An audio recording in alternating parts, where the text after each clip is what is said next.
Bukod sa mga residente, apektado rin ang ilang hayop sa sunog sa barangay Camino Nuevo, Zamboanga City noong Biyernes. Ang isang aso sinagip ang dalawa niyang tuta.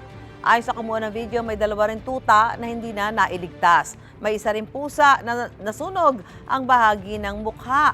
Ayon sa Zamboanga City Social Welfare and Development Office, mahigit 200 pamilya ang nasunugan doon. Tumutuloy sila sa covered court ng barangay. 7 tao ang nagtamo ng minor injuries. Sa pagtataya ng Bureau of Fire Protection, nasa 1 milyong piso ang halaga ng pinsala sa sunog.